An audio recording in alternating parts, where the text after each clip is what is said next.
It's thank you very much, Kieran. It's 7:28. And flights from Britain to America could take longer in the future because of climate change. Apparently, it's all down to the effect it has on the Atlantic jet stream. Dr. Paul Williams is an atmospheric scientist at the University of Reading. He's the man behind the study. Morning to you. Good morning, Claire. So what difference will it make? What effect is changes to the jet stream having on flight times? Yeah, well, anyone who's ever flown across the Atlantic will know that the flight time going over to the USA or Canada is usually about 1 hour longer than the return journey coming back over to Europe. And as you say, that's because of these jet stream winds that blow from west to east across the Atlantic, and they can reach speeds of 200 miles an hour. So an eastbound plane, if it can get into those jet stream winds, gets a really significant boost to its speed.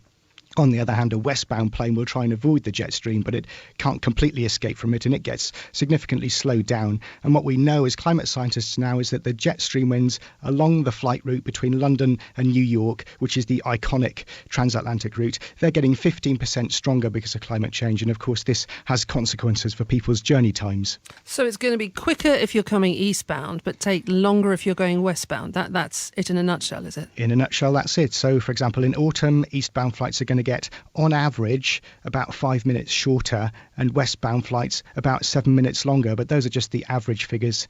But if you add them up for all transatlantic flights, you come up with planes being in the air for an extra 2,000 hours every year. So these are quite big numbers when you add them up across all aircraft. And the irony being that is going to have an even more detrimental effect on climate change, isn't it? The longer they're up there, the worse it's going to get.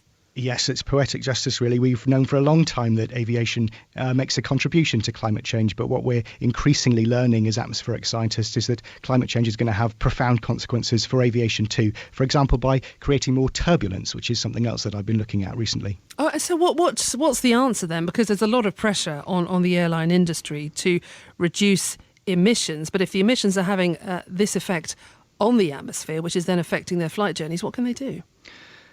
I think what this is it's just another symptom, another piece of the picture about how climate change is affecting our lives across the globe. And as with all of these common symptoms, the cause is the same. It's all boils down to those carbon dioxide emissions, partly that are emitted by aeroplanes, changing the climate. So the ultimate answer lies in doing efforts to cut those emissions, as was suggested in the Paris climate conference at the end of last year.